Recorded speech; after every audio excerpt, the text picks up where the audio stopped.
marchen ya. Los maestros de Bolivia como ejemplo de valor. Los maestros de Bolivia como ejemplo de valor. Todos juntos lucharemos la canasta familiar. 100% jubilación, calidad de educación. 100% jubilación, calidad de educación. Fuerza, fuerza, compañeros, nuestra lucha hasta el final. Nada puede detener nuestra marcha nacional. Nada puede detener nuestra marcha nacional. Muy buenas noches a todos los que siguen este su programa Radio Rebelión. Estamos en una nueva edición este 15 de mayo del 2022. Muy buenas noches, Eliseo. Y muy buenas noches. Buenas noches Humberto, buenas noches a todos los que nos siguen, nos están viendo. Un saludo revolucionario y un saludo cordial a todos. Bien, y sí, bienvenidos a todos los que nos siguen cada semana, ya sea en la transmisión en vivo, como después en la grabación, en las distintas redes sociales. Bienvenidos a este su programa Radio Rebelión. El día de hoy estaremos, como es costumbre, tocando el tema internacional. Seguiremos hablando sobre la situación de Ucrania, estaremos hablando sobre, bueno, cuál es el verdadero carácter de esta guerra, ¿no? ¿Qué es OTAN, qué es la OTAN exactamente actualmente? ¿Qué es Rusia actualmente? Y bueno, estaremos analizando justamente por qué, cómo, cuáles son los objetivos y qué es lo que realmente se está jugando en esta guerra, ¿no? Bueno, luego estaremos viendo la realidad de los trabajadores de salud, en este caso, a partir de una lucha que hay de las enfermeras, que, bueno, organizadas sindicalmente, que están luchando por sus reivindicaciones sectoriales, pero en el marco de, bueno, de una serie de atropellos, abusos que han ido sufriendo durante bastante tiempo. Y bueno, es una lucha muy importante y la cual estaremos con una entrevista a una compañera para entender bien, digamos, cuál es la situación de las enfermeras y por qué, digamos, es importante desde la perspectiva de los trabajadores dar el apoyo a este sector, ¿no? Más aún en una situación y en un momento como el que estamos viviendo, ¿no? Donde todavía no termina de pasar completamente la pandemia y, bueno, justamente estamos saliendo de los peores momentos de la pandemia, ¿no?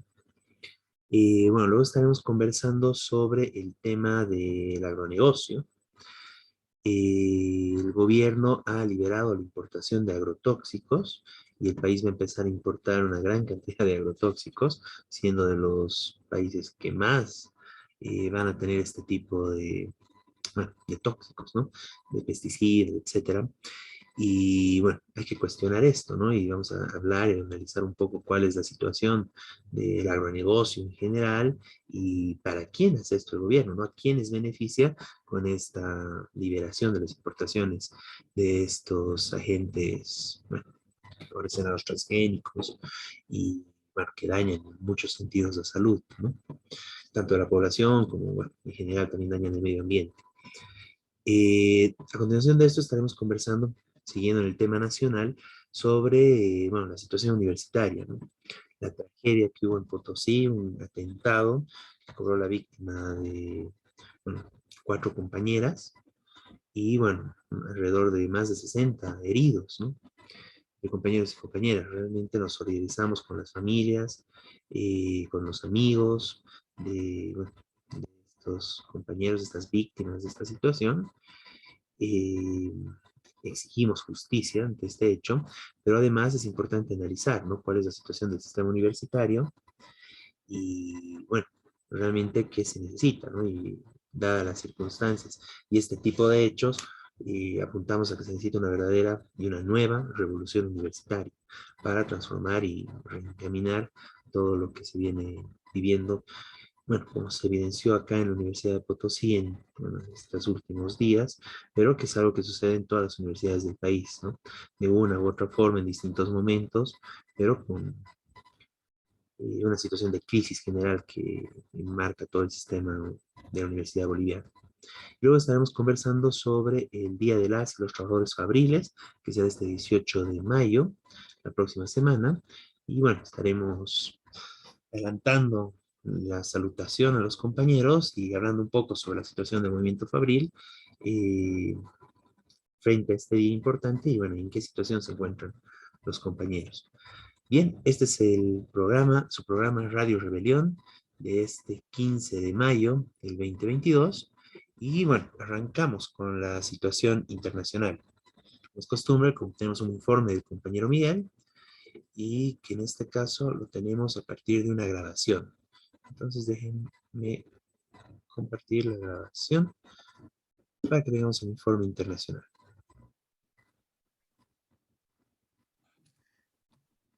Hola, buenas noches, Beto, buenas noches, Eliseo, y a toda la audiencia. Bueno, nuevamente, y lamentablemente tenemos que seguir hablando de la guerra de Ucrania. Para eso queremos volver un poco al principio de esta guerra y qué significa. En primer lugar, que hay una invasión de Rusia a Ucrania, que el pueblo ucraniano está defendiendo heroicamente. Recientemente hubo una delegación de la Unidad Internacional de Trabajadoras y Trabajadores, Cuarta Internacional, se dirigió a Ucrania, fue hasta Kiev con ayuda en medicamentos para la resistencia ucraniana, se reunió con representantes de la izquierda ucraniana, de organizaciones anarquistas, de la llamada Operación Solidaridad, anarquistas y socialistas, y también con sindicatos ucranianos como los sindicatos ferroviarios, sindicatos mineros y otros, para ver cómo coordinar esta ayuda, este apoyo internacional, esta campaña internacional en apoyo al pueblo ucraniano que está luchando contra un invasor. Entonces, bueno, ahí surge y siguen resurgiendo los distintos discursos y argumentos. En primer lugar, de qué es Rusia y por qué invadió. Putin tiene su propio relato, dice que fue a desnazificar Ucrania, suponiendo que está gobernada por nazis, lo cual no es así. Iba a defender a los rusos ucranianos, a los que están en Ucrania, y además Putin dijo algo que es muy claro y que nadie de los defensores de Putin repite mucho, pero que fue dicho públicamente en un discurso, de que Ucrania no es una nación, que es parte de Rusia, y que fue un error de Lenin reconocerlo como nación. Hay que recordar que efectivamente Ucrania estaba sometida al imperio ruso y que fue la revolución rusa encabezada por Lenin justamente que la reconoció como nación. Posteriormente Ucrania fue parte de la Unión de Repúblicas Socialistas Soviéticas, pero fue una decisión del pueblo ucraniano. Esto hoy es ignorado por Putin. Entonces, en primer lugar, hay una invasión y una resistencia legítima de un pueblo ante la invasión. En segundo lugar, hay que ver por qué es la invasión. Como decía, las razones reales son muy distintas a lo que dice Putin, y es porque Rusia, desde hace más de 30 años, ha restaurado el capitalismo y quiere reconstituir su poder imperial,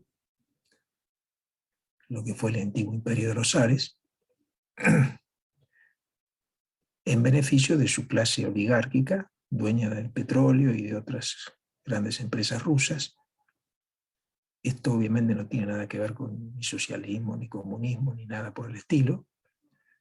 Son grandes empresarios que son los aliados de Putin. Este es el objetivo de la invasión y no otro.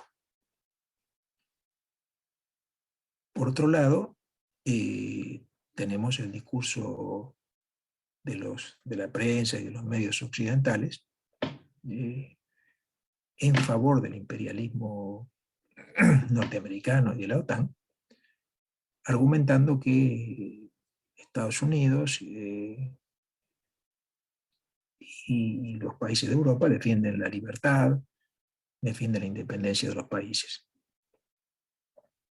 El gobierno de Ucrania es un gobierno aliado y sometido, digamos, de alguna manera sometido, aliado al imperialismo occidental, el gobierno de Zelensky, gobierno de derecha, con alianzas económicas,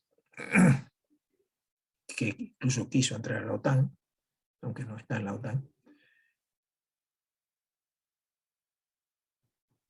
¿Cuáles son los intereses del imperialismo norteamericano? No es defender la independencia de los países, ni la soberanía de los pueblos, ni nada por el estilo. Hay que recordar que el imperialismo norteamericano invadió decenas de países en el mundo, que hace 50 años libró una guerra terrible en Vietnam para ocupar ese país, aunque no lo logró, fue derrotado por la misma posición de la población norteamericana de la guerra, que posteriormente invadió Irak, Afganistán, Libia,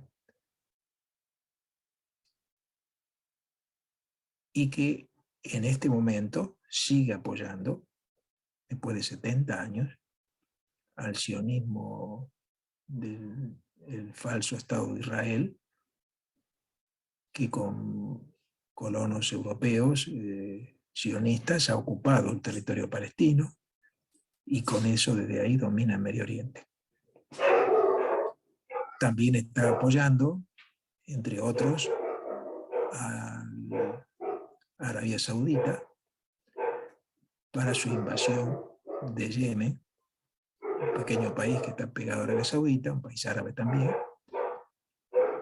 y que lleva una guerra de destrucción tremenda.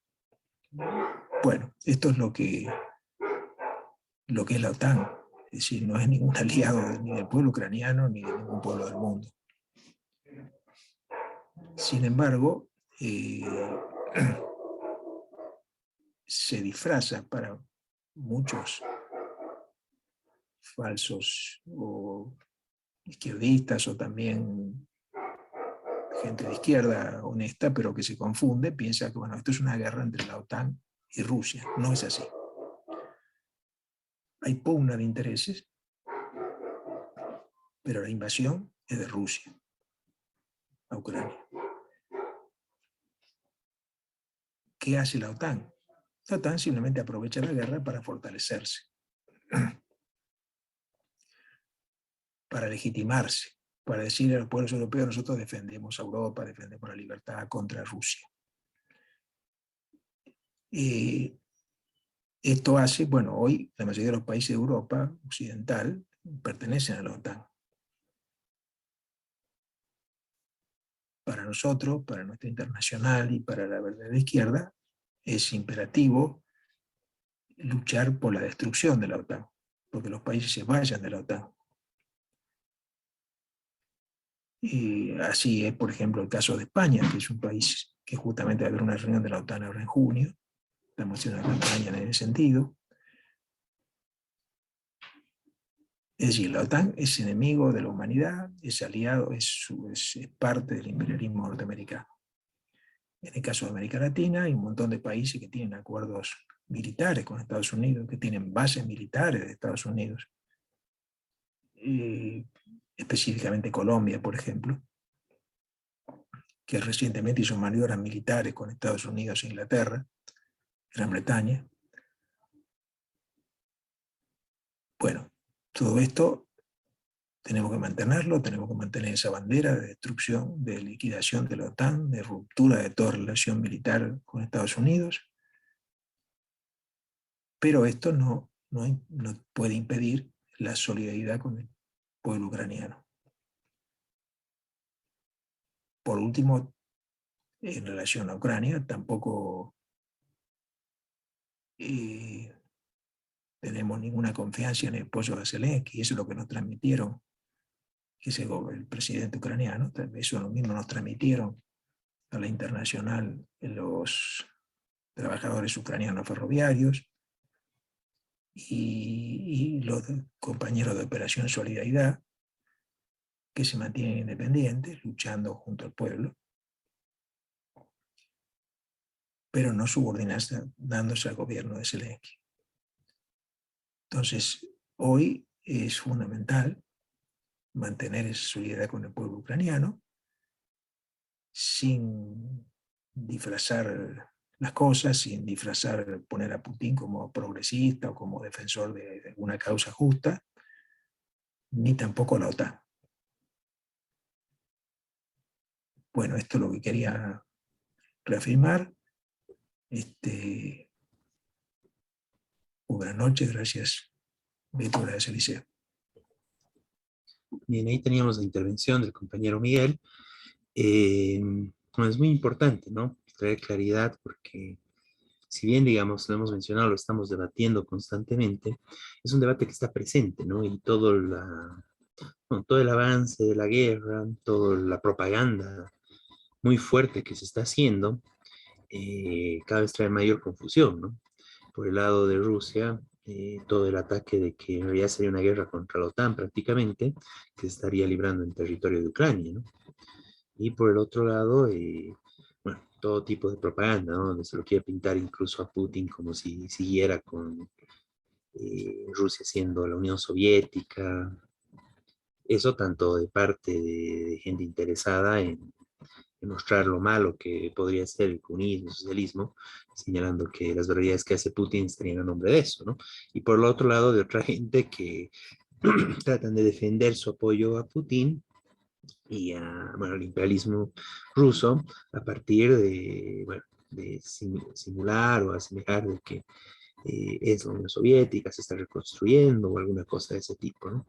Entonces, en ese marco es muy importante responder categóricamente, ¿no? O sea, primero que Rusia no tiene nada de socialista hoy en día, es un país totalmente capitalista y por sus condiciones y por su situación en el mundo, al igual que antes de la Revolución Rusa, retoma un papel y un carácter imperialista, ¿no? No es el principal imperialismo del mundo, ni mucho menos, pero es parte de la cadena imperialista, como en su momento la calificó Lenin a la Rusia de los zares, y hoy en día es muy válido mantener esa clasificación, ¿no? Es un eslabón más de la cadena imperialista internacional, ¿no? Y eso lo vemos por sus inversiones en distintos países, incluso acá en Bolivia hay inversiones rusas, todo el tema de la planta nuclear que está tratando de hacer el gobierno, entre otras, y el tema general de que, bueno, tiene sus intereses, inversiones, presencia militar en varios países del mundo, lo que se vio en Siria, por ejemplo, no es el único lugar, y por el otro lado, toda la presión y la presencia que trata de tener, sobre todo en los países de su alrededor, ¿no? Y es justamente lo que se está viviendo en Ucrania. Entonces, es correcto caracterizar y tener claro de que Rusia es un país imperialista. No es el principal, es un país imperialista, bueno, de los más relegados entre los países imperialistas, pero igual tienen sus intereses, y bueno, se puede ver en el tema de Ucrania, ¿no? O sea, todo el potencial y toda la capacidad de destrucción que tiene Rusia frente a la resistencia del pueblo. Por el otro lado, ahí sí están los principales imperialismos del mundo con la OTAN, ¿no? Y como bien decía Miguel, la OTAN se caracterizó muchas veces por invadir países, destruir lo que está haciendo Rusia hoy en día. La OTAN lo hizo antes en otros territorios, ¿no? Lo más cercano es Afganistán, Irak, ¿no? Bueno, junto con Rusia, igual la OTAN y Rusia también hicieron de todo en Siria, ¿no? Entonces, muy claro y realmente tener claridad al respecto de que del lado de cualquier imperialismo solo se puede ver destrucción y muerte, ¿no? Eso es lo que lleva el desarrollo capitalista y las cabezas de este desarrollo capitalista a nivel internacional, ¿no? Y eso es muy importante tener claridad. Frente a eso, lo más importante es la solidaridad de los trabajadores del mundo. Y en ese marco es lo que fue tan importante sobre todo en el aspecto simbólico, pese a que, digamos, se trató de hacer el mayor aporte material también en la solidaridad que llevó nuestros compañeros de la Unión Internacional de Trabajadoras y Trabajadores, yendo hasta Ucrania, hasta el Lviv y bueno, Leópolis en español y Kiev, llevando la solidaridad, ¿no? Todo lo que se pudo recaudar en material, sobre todo de protección, seguridad, primeros auxilios, etcétera, bueno, en los distintos países, y llevarles y entregárselo a los compañeros de la izquierda ucraniana, ¿no? De la Operación Solidaridad, que, bueno, está aglutinando a distintos sectores de izquierda, de distintas tendencias, pero que muestran, ¿no? Con claridad, bueno, y también a sindicatos, ¿no? Y que muestran con claridad que esta guerra realmente lo están viviendo los compañeros ucranianos, los trabajadores ucranianos, una guerra de resistencia contra un invasor, ¿no? Contra un invasor imperialista, dentro de lo cual también tienen fuertes roces con el gobierno de Zelensky, que está tratando de aprovechar toda esta situación caótica de guerra para pasar una serie de cargas y proyectos liberales en contra de los trabajadores, aprovechando toda esta invasión de Putin, ¿no? Y que los trabajadores siguen en pie de lucha respecto a esto, ¿no? Están en lucha, digamos, central y principal contra la invasión imperialista de Rusia, pero también están luchando y peleando contra el gobierno de Zelensky por sus derechos y reivindicaciones, que tampoco pueden dejarse atrás a nombre solamente de la invasión, ¿no? Bueno, justamente con ellos, con los trabajadores y la izquierda ucraniana, plena solidaridad, incluso la solidaridad y el apoyo material, como se está tratando y se está avanzando y se logró ya llevar algo por parte de la Unión Internacional de Trabajadores y Trabajadores. Y bueno, más a nivel internacional se están haciendo reuniones con otras organizaciones también en pos de lograr un mayor flujo y un mayor impacto de esta solidaridad internacional.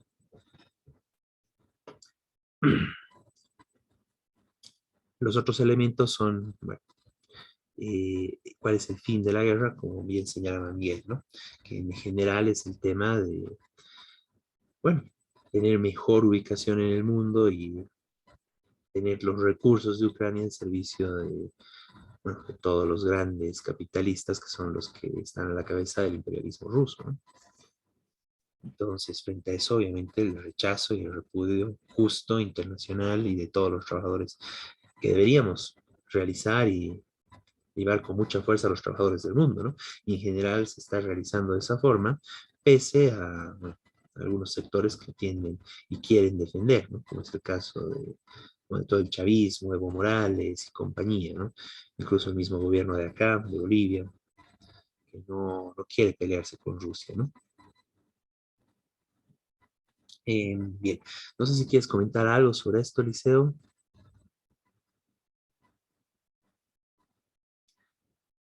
De lo contrario, pasaríamos al siguiente tema. Bueno, desde Radio Rebelión hemos estado cubriendo constantemente la situación de los trabajadores de salud. Han estado, bueno, hace poco tiempo estuvieron movilizados, y bueno, coincidentemente, porque realmente son, bueno, son dos sistemas separados, pero las necesidades y los problemas muchas veces son comunes. Los compañeros de las cajas, por un lado, y por otro lado los compañeros de seguridad pública, ¿no? De la salud pública, que dependen del ministerio. Entonces, bueno, esta lucha, digamos, tuvo sus ciertos logros. En el caso de la caja se lo cambió al gerente general, pero lastimosamente por la forma en que esto se maneja, por la forma en que los patrones y el gobierno están metidos en la administración de las cajas, y de igual forma la Central Obrera Boliviana, que lastimosamente está tomada por el gobierno, con esa dirigencia de Huarachi, no sé, bueno, nombraron otro gerente, igual afín al MAS, plenamente, que responde plenamente al MAS, y que bueno, generan nuevos conflictos y nuevos problemas. Pues bueno, aparte de este tema, que esto seguramente va a tener mayores repercusiones, dentro de los derechos de los distintos sectores de salud también hay problemas. En el caso de las enfermeras, que es uno de los sectores, bueno, más golpeados en general, a los que más se ataca, y son los sectores también que no reciben los beneficios y algunos privilegios que pueden recibir otros sectores. Y en el marco de la pandemia fueron los sectores justamente más golpeados, porque eran quienes realmente estaban cuidando a los pacientes, estaban ahí en todo momento junto con ellos, sin horarios, etcétera. Y actualmente están en una posición de movilización, frente a, bueno, exigiendo sus derechos, exigiendo la nivelación salarial que les corresponde y entre, bueno, el respeto a sus distintos derechos laborales. Es en ese marco que tenemos una entrevista con la compañera Norma Mamani, que, bueno, trabajadora, enfermera, trabajadora en salud, y que, bueno, anteriormente estaba con cargo dirigencial también, ¿no? Como representante en distintas instancias sindicales, actualmente como trabajadora de base y enfermera, ¿no? Que nos va a comentar un poco cómo está la situación de lucha de las enfermeras hoy en día como parte de la situación general de los trabajadores en salud. Entonces vamos con el video de la compañera.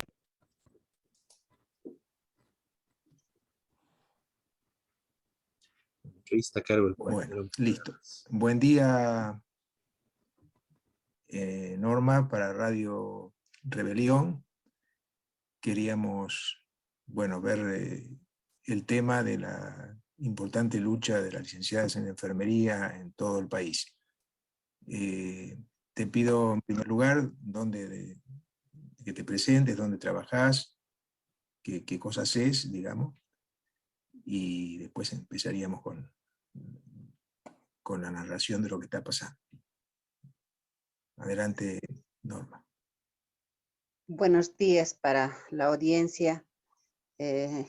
Mi nombre es la licenciada Norma Mamani Quispe, trabajo en el Hospital Materno Infantil Germán Urquidi de la ciudad de Cochabamba, como enfermera de planta.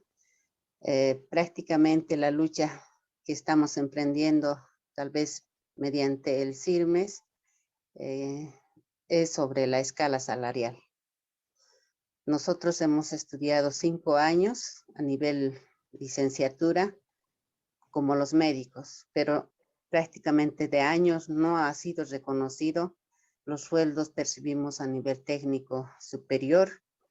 Realmente es muy lamentable, tal vez sí no se ha pronunciado anteriormente, pero ya hubo notas que se presentó de años, pero jamás han sido escuchados. Ahora con la formación ya de mayoría de líderes, creo que nos estamos poniendo fuertes para poder lanzar y salir, digamos, a reclamar nuestros derechos que nos corresponden. Porque prácticamente en esta época de la pandemia, quien ha dado al 100% o tal vez más ha sido las enfermeras. Porque están las 24 horas, los 360 días del año, sin abandonar al paciente, haciendo guardias nocturnas, diurnos, fin de semana. Para nosotros no existe, digamos, un horario. Lamentablemente quisiéramos que reconozca este gobierno que realmente hemos dado la lucha. Por eso estamos en las calles saliendo. Yo creo que recién desde el lunes nos vamos a pronunciar en Cochabamba, pero vamos a apoyar a nuestros dirigentes que están saliendo en lucha. Y felicitar a Santa Cruz, La Paz, que ya lo han empezado y prácticamente vamos emprendiendo en esa lucha. Bueno, muy importante, Norma, lo que cuentas. ¿Hay mucha diferencia de salario con los médicos? Porque yo he escuchado esto y ustedes evidentemente son, digamos, en un sentido tienen más riesgo por el COVID y todo lo que ha pasado. Y como vos decís, más trabajo que los médicos. Trabajan más que un médico, digamos. Exacto. La misma formación. ¿Hay mucha diferencia salarial? Hay diferencia. No estamos catalogadas para, por lo menos cuando hacemos especialidad, nosotros hacemos especialidad para diferentes áreas, ¿no? Terapia intensiva, es igualito que en los médicos, pero estamos ahí dentro de la institución. Prácticamente no es valorado, no sacamos el 100% cuando, por ejemplo, un anestesiólogo hace la especialidad, si gana el concurso y hace su categoría profesional, les reconoce el 100%. A nosotros no nos hacen eso, o sea, realmente estamos totalmente ignorando cuando nosotros hemos dado, digamos, la raíz de salud, pero realmente no somos valorados. Y paradójico también quiero comentar, los médicos no nos valoran como profesionales. Es una pena, en las instituciones damos o sea, es el bastión principal, pero lamentablemente ni un agasajo, nada de reconocimiento al personal. Nosotros como profesionales nos hemos dado nuestro lugar, nosotros nos hemos festejado, pero así estamos yo creo que es esto a nivel nacional. Entonces, nos queda reflexionar y analizar y ir motivando a las colegas de que ya basta, es empezar a trabajar de un cambio que realmente nos sepan valorar. Sin enfermería yo creo que caería demasiado. A nivel nacional, en Cochabamba nomás nos debe más de 4.000 ítems, ¿no? A profesionales en salud, pero no reflejan eso. Los ítems en esa época que hubo el cambio, se lo llevaron a Santa Cruz, a otros departamentos donde estaba supuestamente designado, y aquí a Cochabamba como migajas nos dieron 350 ítems en la época del doctor Aníbal Cruz.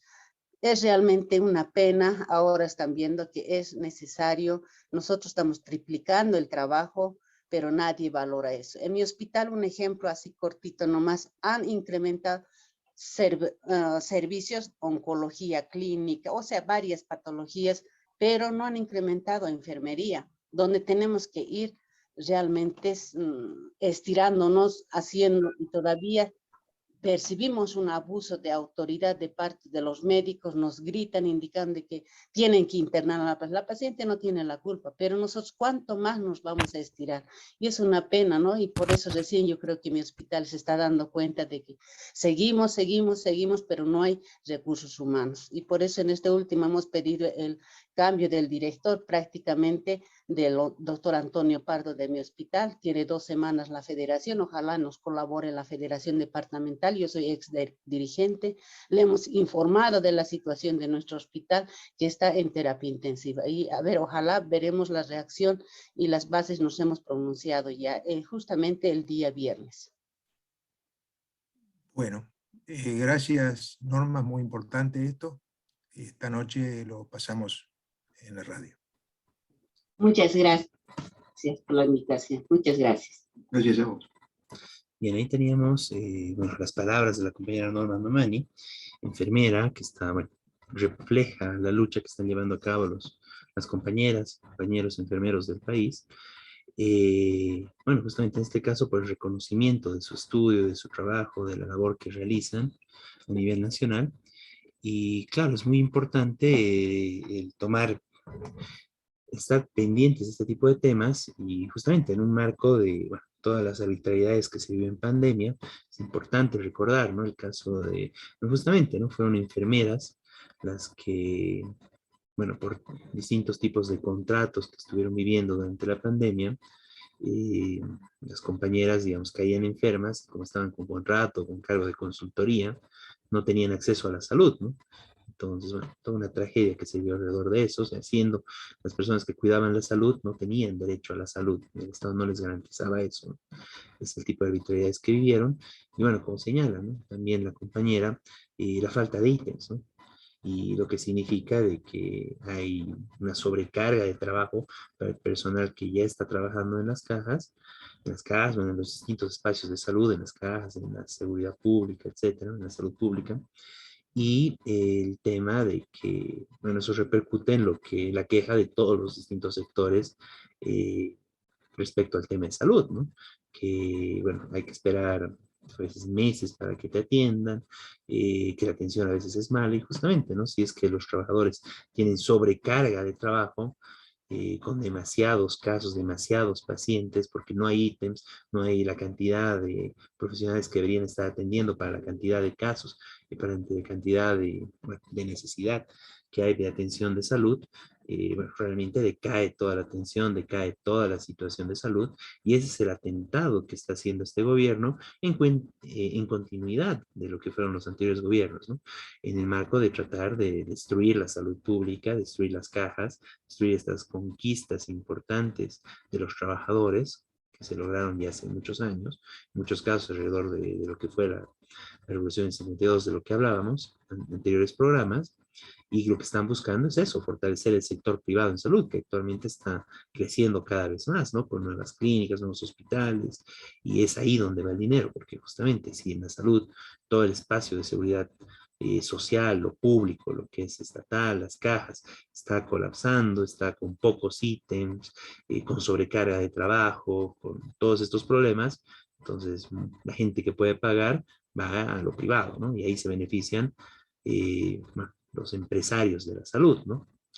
Y el gobierno no hace nada contra ellos, ¿no? El gobierno, su ataque constante y permanente de este gobierno y de todos los gobiernos, ¿no? Y toda la época del neoliberalismo se vivió también eso, es contra los trabajadores en general, ¿no? Los trabajadores, sobre todo del sistema público, de las cajas, y es lo que se sigue viviendo, ¿no? Entonces, es muy importante bueno, junto con el reclamo de que se les respete los derechos laborales, se les respete el salario acorde a su formación, el tema de la necesidad de que haya ítems, de que haya reconocimiento correcto a las compañeras y compañeros de enfermería del país. Bueno, y es muy importante, ¿no? Esto también en el marco de que hace pocos días se recordaba, bueno, es el día de la enfermera en el país, ¿no? Por lo cual también damos nuestro saludo a las compañeras bueno, que están luchando y son, bueno, están en la primera línea contra la enfermedad y que hoy en día siguen, ¿no? Y luchando también por sus derechos laborales y luchando por una mejor salud para toda la población y para todos los trabajadores del país. Bien, continuando con nuestro programa, tenemos una invitada, la compañera María Loma, para hablar sobre el tema del agronegocio, ¿no? El agronegocio tóxico. Bienvenida, María. Buenas noches.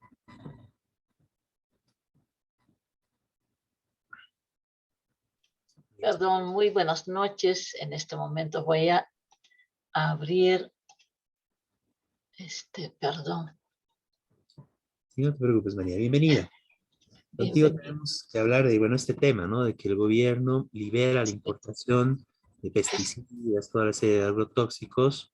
Y bueno, ahí estás, María, para conversar. Sí, muy buenas noches.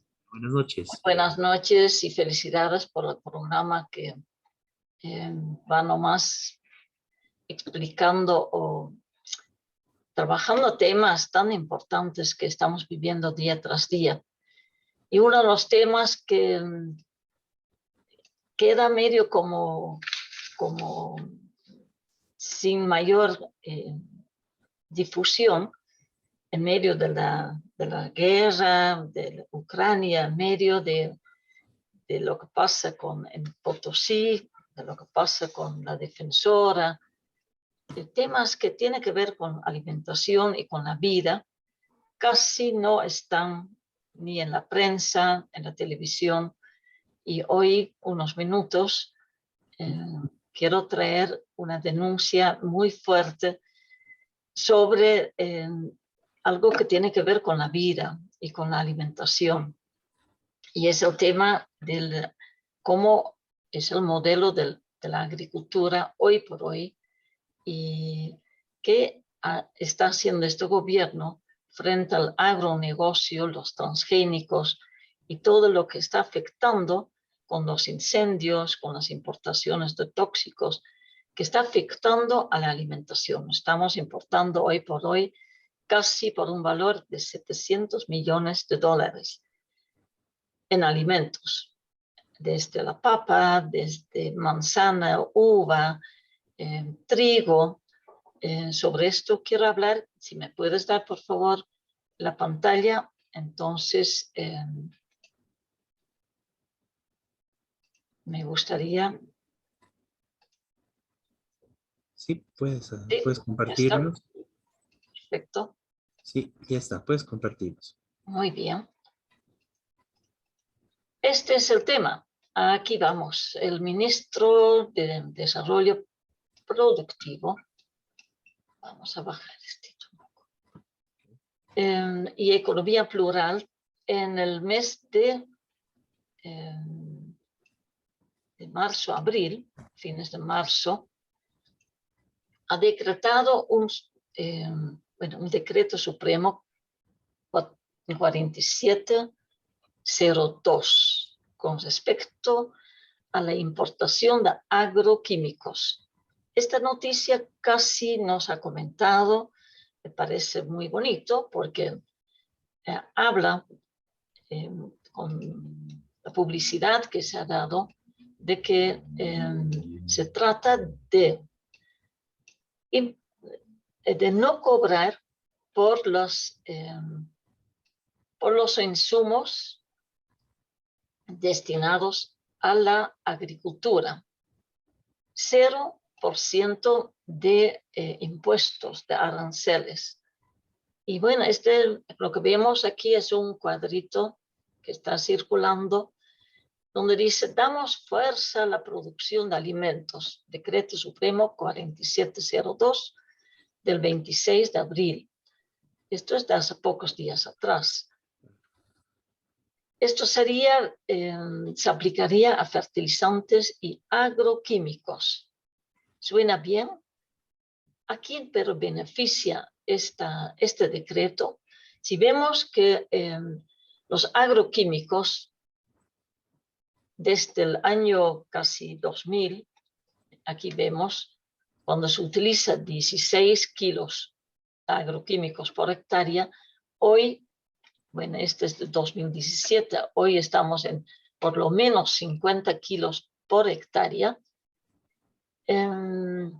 Los rendimientos, aunque se haya incrementado los agroquímicos, el rendimiento casi no aumenta. Simplemente los agroquímicos significan un enorme negocio, y como mayormente van casados con las semillas transgénicas, que es otro negocio de los grandes transnacionales como Monsanto, como Bayer y Syngenta, ellos sí ganan con los agroquímicos y la exportación o nuestra importación de agroquímicos en Bolivia. Quiere decir fertilizantes, fungicidas, insecticidas, herbicidas. La cantidad que se importa, fíjense, en el año 2000, o sea, hace algo más de 20 años atrás, se importaba por un valor de 43 millones de dólares. Hoy se importa por un valor de más de 300 millones de dólares, agroquímicos. ¿Qué significa que así a nivel mundial Bolivia es el país que tiene mayor cantidad por habitante de importación de químicos? 2.000 millones de kilos de agroquímicos en Bolivia en total se han importado. Agroquímicos que tienen un efecto sobre la salud absolutamente nocivo. Este material de fumigación que se está aplicando no solamente afecta la salud, enfermedades crónicas, degenerativas, autismo, insuficiencia renal. En Argentina, en Bolivia, se tiene incluso médicos que están tratando los casos de los pacientes que han sufrido por tanta fumigación. Y no solamente afecta la salud de las personas, sino es muy conocido en cantidad de estudios cómo los agrotóxicos afectan a la tierra, al agua y a las abejas, que son garantía de vida.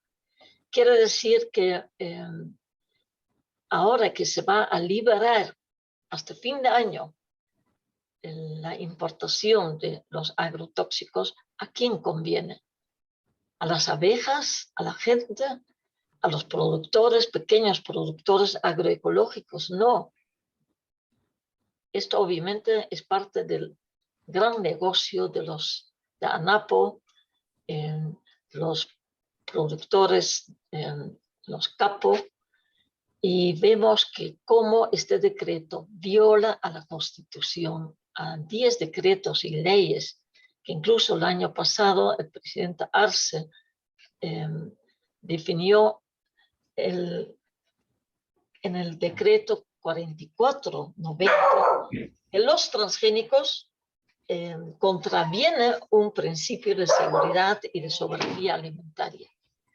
Esto, ni qué hablar de que cómo se violan los tratados internacionales. hoy decimos no hacer nada y promover más tóxicos, porque es agrotóxicos hasta fin de año, es una afrenta directa a la vida. Estamos, juntamente con muchas organizaciones, yo soy parte de Bolivia Libre de Transgénicos, en plena campaña para decir basta de imponer estos decretos. Señor presidente, no queremos venenos en nuestra comida. Los consumidores nos están afectando porque hay tanta enfermedad en torno a la alimentación que está llena de pesticidas, los tomates, el trigo, los transgénicos. Esta es parte de nuestra lucha, Beto, importantísimo de tocar estos temas, Sí, porque tiene que ver con la vida. muy importante, María, ¿no? Y es realmente, bueno, me quedé mucho con ese cuadro porque supuestamente lo que venden es que para que esto sea más productivo, para que incluso los transgénicos, ¿no? Para que haya mayor producción, para que haya mayor rendimiento de la tierra, para que haya más alimento, pero por los gráficos que vemos no hay nada de eso, ¿no? O sea, la producción por hectárea sigue siendo la misma, lo único que está subiendo es los agrotóxicos, ¿no? Eso sí se incrementa totalmente, ¿no? Y el negocio. Y ahora por la guerra, la invasión a Ucrania, las grandes empresas dicen, uy, nos están afectando, todo va a subir y nos está afectando, por eso exigimos atención a nuestro sector. Y son ellos que justamente quieren esto. Claro. Eliseo. Ahí estamos. Sí, buenas noches, María. Muy buenas noches, Eliseo. María, tú que eres entendida, ¿no? Lo que yo me pregunto es, el pequeño productor aquí por el altiplano también fumiga, ¿no? O sea, que no se confunda con aquello, ¿no? Lo que tú quieres, lo que yo quiero que expliques es, esta fumigación que lo hacemos es, por ejemplo, contra los insectos, contra los gusanos. La papa, por ejemplo, se fumiga unas 3 veces para que no entre los gusanos, para que no se agusanen, ¿no? Entonces, esto, Sí. ¿cómo se interpretaría, María? Es todo un tema largo, da para horas de debate. Obviamente hay cada vez más plagas, hay cada vez más afectación a la producción porque la producción es integral, no solamente es el tema de fumigar contra los bichos, sino ver el tema del agua que cada vez más está contaminada, el aire, el cielo, todo lo que es el medio ambiente. Entonces, cada vez más se requiere fumigar más y estamos en un círculo vicioso de fumigar más y crecen las malezas más y se fumiga más. Y aquí se necesita decir parar. Necesitamos no solamente una alimentación sana, que significa una producción agroecológica. Y en vez de pesticidas con químicos que se están importando, y es un negocio, ya estamos viendo, de $300 millones al año, necesitamos bioreguladores, que también existen. Ahí la organización ProBioma y varias iniciativas a nivel nacional que van creciendo, pero que no reciben el apoyo necesario de parte del Estado. El Estado ahora tiene el proyecto de hacer biodiesel, que no tiene nada de bio, de vida, sino van a hacer plantas para producir a partir de la soya, del maíz, de otros productos, van a producir combustibles, que es para otro tema que vamos a debatir. Y en vez de que $400 millones para estas plantas que se van a empezar a construir en Santa Cruz en los próximos meses, este dinero debería ir al pequeño productor, incentivar cursos, talleres, bioreguladores, un cuidado intensivo para garantizar una agroecología sana. Esto cambiaría totalmente el panorama agrícola, el modelo agrícola. O sea, es algo que se debe exigir desde abajo, porque vemos cada vez más en Achapar, en el altiplano, dale nomás, si no da el glifosato para, no sé, hay varias marcas que los campesinos, sin conocer muchas veces bien su efecto, se va aplicando más y más y más. Y no es que ellos tienen la culpa. Faltan políticas del Estado que puedan realmente apoyar a la producción ecológica, a una papa ecológica, a frutas ecológicas, tomate, que ya no se puede consumir el tomate. Totalmente, tiene como 30 tóxicos dentro que afectan la salud. Esta conciencia no se está creando y más bien ahora, ¿cómo van a decir? Vamos a garantizar más producción con 0 arancel hasta fin de año para los insumos, sobre todo de los tóxicos. Es un tema muy grande, muy importante ser trabajado, pero ya nos llega hasta aquí de hablar de Defensoría del Pueblo, cuando estos son los temas de fondo. Y un defensor del MAS o un defensor de las pititas no van a ver estos temas de fondo. Por eso es tan importante la organización de los campesinos, de los activistas, como estamos haciendo la carta al presidente, y que responda. Estos son los temas que hacen la vida y que no se está trabajando suficientemente. Estamos con la policía, la corrupción, el feminicidio, temas importantes. Y mientras tanto nos quieren meter más hospitales para atenderlos a los pacientes con cáncer, en vez de prevenir. Se debe prevenir el cáncer y esto tiene que ver con una vida saludable. Temas muy grandes y necesitamos abrir el debate y más discusión a todo nivel, altiplano, Santa Cruz sobre todo, porque es como una burbuja que cualquier momento estalla y fuerte. Ahí estamos. No, sí, esto es importante, ¿no? Porque a partir de lo que plantea Eliseo, claro, donde más se utilizan los agrotóxicos es en el oriente, ¿no? La agroindustria, los exportadores. Ahora, claro, obviamente, digamos, toda esa dinámica también llega de algo, digamos, a los pequeños productores, ¿no? Pero en esencia, o sea, realmente es para pensar, ¿no? O sea, esos 300 millones que se invertirían en, no sé, programas, como decías tú bien, María, ¿no? Capacitación, que haya realmente un apoyo estatal para garantizar una buena producción bueno, de alimentos, de los distintos cultivos, pero además de que sea una producción ecológica, que sea una producción no tóxica para el consumo, ¿no? Eso nos beneficiaría para el consumo en general al país e incluso para la exportación, porque eso es lo que cada vez se busca más, ¿no? Porque todo está contaminado, todo está con tóxicos, todo está, bueno, con transgénicos, y bueno, hay una demanda mayor cada vez por el tema de alimentos saludables, alimentos que no sean transgénicos, alimentos que no estén con estos pesticidas, ¿no? Así es, Beto.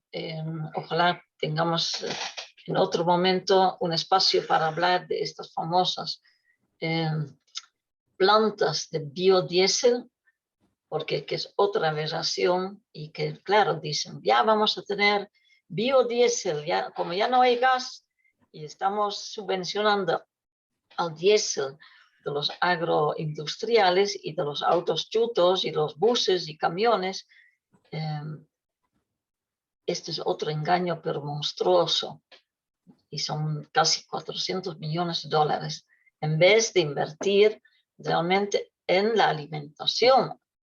Se trata de prioridades, primeramente la alimentación para la gente y no para autos chutos, cuando tenemos que cambiar y pasar a un esquema energético realmente diferente, ya que el gas está terminando.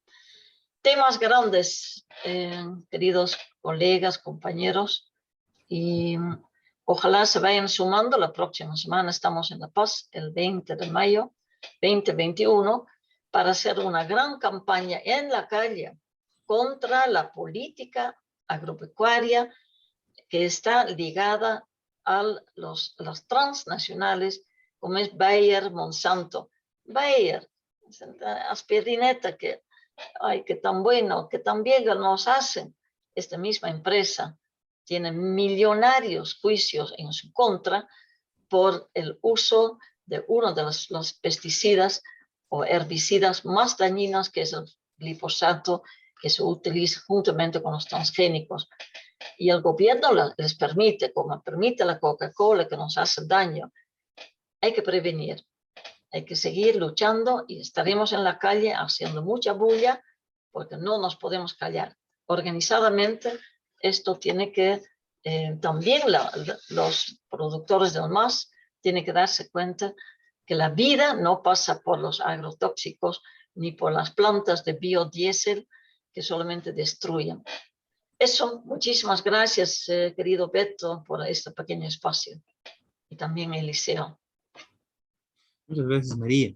Y no, muy, muy importante esta denuncia, ¿no? Porque en el marco de, como tú dices, no todo el problema político, el tema de la defensoría, lo que está pasando en las universidades, esto pasó desapercibido, ¿no? Nadie se percató de que el gobierno, y bueno, al final esto a quién beneficia, ¿no? O sea, los que más utilizan estos agrotóxicos, los que más utilizan estos fertilizantes, que es la oligarquía terrateniente del Oriente, ¿no? Y el gobierno, bueno, a espaldas, aprovechando todo el problema, está regalándoles, bueno, quitándoles de paso el impuesto de lo que ya gastan, ¿no? Está reduciendo impuestos en el marco de que a todos los demás está viendo cómo sacar más impuestos, ¿no? A la población, ¿no? A los gremiales, a los distintos sectores. Bueno, para la oligarquía y algunos más que están alrededor, ahí no, ahí más bien cada vez menos impuestos, ¿no? Porque ya no pagan casi nada, ¿no? Pero de esto más les está perdonando el gobierno, ¿no? Así es, el discurso de ellos es bonito, dicen, no queremos transgénicos, pero la práctica es otra cosa, lamentablemente. Por eso vamos a luchar para que cumplan con la ley y con sus propios decretos y con todo lo que nos han prometido. Un país de biodiversidad con un modelo agropecuario agroecológico. Ahí está la lucha. Con la base del MAS también, ojalá, y con la base de los productores también. Muchas gracias. Muchas gracias, María. Buenas noches. Gracias, Eliseo. Gracias, Beto. Y la lucha María. continúa. ¿Sí? Seguimos en la lucha. Muy bien. Gracias, María. Gracias a ustedes. Bien, vamos a pasar al siguiente tema. Bueno, como es de conocimiento general, la pasada semana, el 9 de mayo, justamente, el lunes, al inicio de la semana, hubo una asamblea en la Universidad Autónoma Tomás Frías, en Potosí, la Universidad Estatal de Potosí, la cual fue, bueno, sufrió un atentado, ¿no? Seguramente hubo quienes no les estaba gustando el resultado de la asamblea y estaban preparados para que si la asamblea no iba de acuerdo a lo que ellos querían, si la voluntad estudiantil iba por otro lado, iban a atentar contra la asamblea, iban a atentar contra la democracia estudiantil, iban a atentar contra la autonomía, y lo hicieron. Lanzaron gases lacrimógenos para, bueno, destruir la asamblea, la instancia de decisión estudiantil, y lastimosamente eso fue más allá. No solo atentaron contra los principios universitarios, no solamente atentaron contra la democracia, no solamente atentaron contra la autonomía universitaria, sino además atentaron contra la vida de compañeros y compañeras de la Universidad Tomás Frías. 4 compañeras perdieron la vida por este hecho, y bueno, son más de 60 compañeros que resultaron heridos de distinto tipo, algunos más leve, otros heridos de gravedad, bueno, por todo este problema que hubo, por el lanzamiento del gas en un coliseo, y la gente trató de escapar del gas, y bueno, con todo lo que se vivió, ¿no? Realmente es muy, muy lamentable. Nos apena mucho, digamos, nos solidarizamos plenamente, consideramos de que, bueno, estas compañeras que fallecieron y bueno, todos los heridos realmente son heridos nuestros, ¿no? Son heridos de todos los trabajadores, de toda la juventud estudiosa del país, y realmente es un golpe que nos dan a todos, ¿no? Justamente en ese marco exigimos, junto con los familiares, con plena solidaridad con los familiares, con los amigos de las víctimas, exigimos justicia ante este hecho y que realmente se vaya hasta el fin y que reciban un castigo los autores materiales, los que metieron la granada, etcétera, y los actores intelectuales, ¿no? Los que estaban detrás y con los intereses para que en este caso se anule esa asamblea, lo que se estaba resolviendo ahí, y que, bueno, sea lo que ellos querían, ¿no? Pero bueno, entonces, en ese marco, esta tragedia también ha servido para que, bueno, se abra una mayor discusión de todo el problema universitario que atraviesa el país, ¿no? Y lastimosamente, en lugar de ir al fondo del problema, se ha ido a, bueno, se le está tomando al revés el problema en muchos casos, ¿no? No faltan las voces desde el gobierno, como desde la oposición derechista al MAS, que señalan que debería anularse incluso la autonomía universitaria, ¿no? Cuestionan la autonomía, etcétera, etcétera, como si la autonomía justamente fuera la culpable de esto, cuando en realidad es todo lo contrario. La violación y la vulneración y la constante destrucción de la autonomía universitaria es la que hace que este tipo de hechos sucedan, ¿no? Entonces es una discusión muy importante la que se debe plantear a nivel del sistema, de qué es la autonomía universitaria, y bueno, es importante plantearlo porque ese es el debate, uno de los debates que se está dando a nivel nacional a raíz de todo este tema, ¿no? Incluso dejando un poco de lado todo el problema de la defensoría del pueblo, ¿no? El problema es de que la autonomía universitaria, con la visión liberal capitalista de la autonomía universitaria que está establecida en la constitución política del Estado actual, del Estado Plurinacional de Bolivia, lo que señala básicamente es de que la autonomía es simplemente libre administración de recursos y libre elección de autoridades, ¿no? Esa es la visión liberal capitalista del concepto de la autonomía. Sin embargo, desde el grito de la autonomía 1918, que empezó en Córdoba, en Argentina, y que se extendió por toda América Latina y llegó incluso a algunos países de Europa, esto no estaba visto solamente desde esa perspectiva, sino estaba visto desde la perspectiva y como una relación muy cercana a la revolución de 1917, la revolución rusa. Y claro, los intelectuales, la gente estudiosa de esa época, los jóvenes estudiosos que se rebelaron contra los doctores conservadores, que sí lo declara el Manifiesto de Córdoba, contra esos doctores que no se actualizaban, pero que tenían el título y el respaldo institucional. Bueno, pues la rebelión va en ese sentido, ¿no? Cambiar todo eso, y en esencia, la lectura histórica del proceso de la autonomía universitaria es una creciente autonomía de las universidades, y esto también podría tomarse para otras instituciones. En el caso de la autonomía universitaria de las universidades, creciente autonomía respecto al Estado de los capitalistas, al Estado de los empresarios, al Estado, bueno, a los estados que hicieron la guerra en esa época, que siguen haciendo guerras hoy en día, una creciente independencia de ese Estado capitalista y una cada vez mayor dependencia y mayor relación con el pueblo trabajador. Esa es la autonomía universitaria. En la medida en que la autonomía universitaria sea entendida de esa forma, tenemos que justamente, ¿no?, defenderla y profundizarla. La autonomía universitaria es una dependencia cada vez mayor del pueblo trabajador, de las universidades respecto al pueblo trabajador, y cada vez una lejanía mayor de todo lo que es el Estado de los empresarios, de los capitalistas, y obviamente de los capitalistas y empresarios individuales, ¿no? Entonces, esa es la perspectiva. Y analizando desde esa lógica, se puede discutir si hoy en día hay autonomía universitaria en el país. Y esa es la principal base de esta discusión. Claro, se cumple más o menos formalmente lo que dice la Constitución, pero más allá de ese tecnicismo leguleyo, esa legalidad, el problema de la autonomía es justamente un hecho político, ¿no? ¿A quién sirven las universidades hoy en día? ¿Sirven al pueblo trabajador o sirven al Estado capitalista, a los distintos sectores empresariales? Y es una discusión, digamos, para todos los países de América Latina, también los compañeros de Argentina, de Córdoba, donde se inició este grito, pero en general, y en todos los lugares donde hay autonomía universitaria. Y en el caso concreto de nuestro país, justamente una demanda constante que hay a las universidades es de que no aportan al pueblo trabajador, no aportan a la sociedad. Y eso justamente es su lejanía. En lugar de acercarse y ser cada vez más dependientes y estar cada vez más al servicio del pueblo trabajador, es todo lo contrario. Son universidades que cada vez están más al servicio de otros intereses. Y ahí vamos viendo de qué intereses, ¿no? Y cada vez son más fuertes las ligazones entre las autoridades universitarias, los burócratas, dirigentes estudiantiles que están décadas ahí, la burocracia universitaria, ¿no? Porque aparte de las autoridades electas, hay un grueso sector de administrativos que a veces tienen mucho poder y que muchas veces todos estos sectores están ligados pues, a intereses empresariales y a intereses de los distintos partidos del Estado capitalista.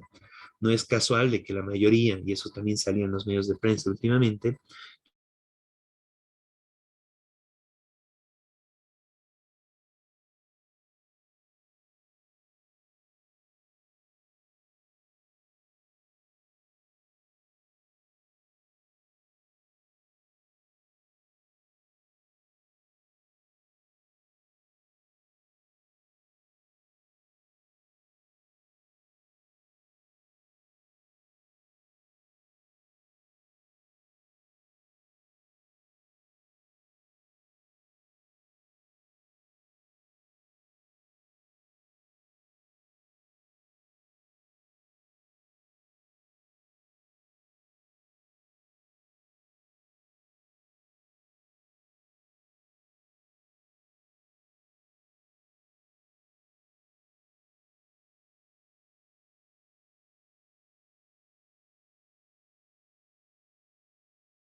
Así es, lamentablemente, Humberto, ¿no? Y todos los que nos escuchan. El tema de las universidades es muy delicado, ¿no? Desde este programa nosotros y personalmente quiero primeramente hacer llegar las condolencias correspondientes a todas las familias que han sufrido, ¿no? En este tema de la asamblea de Potosí, ¿no?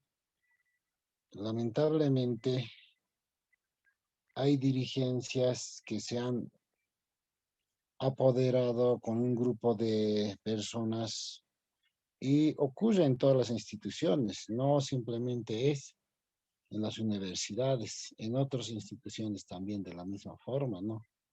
Entonces, cada institución tiene sus propias normas, sus propios estatutos, reglamentos, y cuando no se cumple aquello, lamentablemente pasa esto, ¿no? Y es así que creo que es necesario reflexionar, es necesario que todas las autoridades se encarguen de hacer cumplir, ¿no? Sobre todo las dirigencias actuales que están al mandato deben hacer cumplir, ¿no? Todo lo que dice los reglamentos internos, los estatutos internos. Desde mi punto de vista, aquel incumplimiento a estas normas que se han trazado desde el principio, desde la fundación de estas instituciones, el incumplimiento es lo que hace llegar a esto, ¿no? Esos pequeños grupos de poder que se empoderan y que no dejan a que otros participen de esta actividad, ¿no? Entonces, yo creo que es necesario en este tema reflexionar, ¿no? Entonces, con